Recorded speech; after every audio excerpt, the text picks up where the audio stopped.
Lugano Israeli, nina hoja ya msingi kuhusiana na kupeleka mchezo wa ngao ya jamii Zanzibar. Swali langu la msingi, hivi ambaye anapeleka michezo ya ngao ya jamii nje na eneo la ligi yenyewe ambayo inachezwa, hivi anafikiria kitu gani? Kwa sababu ngao ya jamii ni michezo ambayo inachezwa kwa ajili ya ufunguzi, yani ni kama kiashiria cha ufunguzi wa ligi. Sasa mfano Zanzibar kuna ligi yao kule, kuna haja gani ya kupeleka ngao ya jamii kacheze Zanzibar? Na imekuwa mara nyingi sana. Kuna kipindi ilikuwa inaeleweka kwamba huenda hakuna kiwanja chenye hadhi ya kupeleka Zanzibar, umeelewa? Ulikuwa unasema hivi kiwanja gani inawezekana bwana ni hadhi ya kiwanja na ni vitu kama hivyo. Lakini unavyozungumza sasa hivi uwanja wa Uhuru umekuwa na ubora ambao unaweza ka host mambo kama hayo. Simba Yanga kwenye siku zao wataenda kufanyia pale. Sasa najiuliza, mtu ambaye alifikiria kwamba ngao ya jamii kapelekwe Zanzibar, alifikiria kwamba ngao ya jamii ni kwa sababu ya ufunguzi wa ligi husika, na ligi husika yenyewe inazunguka maeneo gani?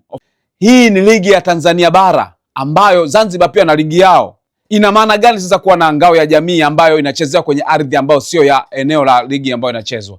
Mimi binafsi nadhani tungeondokana na utaratibu huu wa kila mechi lazima ivuke maji. Kuna watu ambao pia wananyimwa haki zao za msingi za kuona dabi ya Kariakoo kwa sababu ya kila kitu lazima kipelekwe Zanzibar. Kama isingekuwa dabi ya Meja Jenerali Samuyo pale Mbweni ya Simba, basi mpaka dakika hii ingekuwa inaelekea muda mrefu sana dabi kuto kuchezwa hapa Tanzania. Mimi natamani yani kuto kuchezwa hapa kwa maana Tanzania bara. Mimi ningetamani watu wafikirie kwa kina.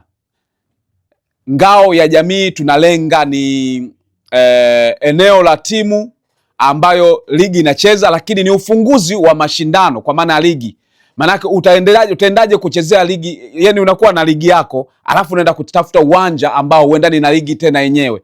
Hii ni kitu ambacho kinaangusha sana. Mimi binafsi sijakubaliana na sijapenda kuona yani kila siku basi ni kuhamisha kila michezo kachezewe kule, wakati hata huko pia viwanja vipo. Uhuru ipo imekamilika, why upeleke Zanzibar?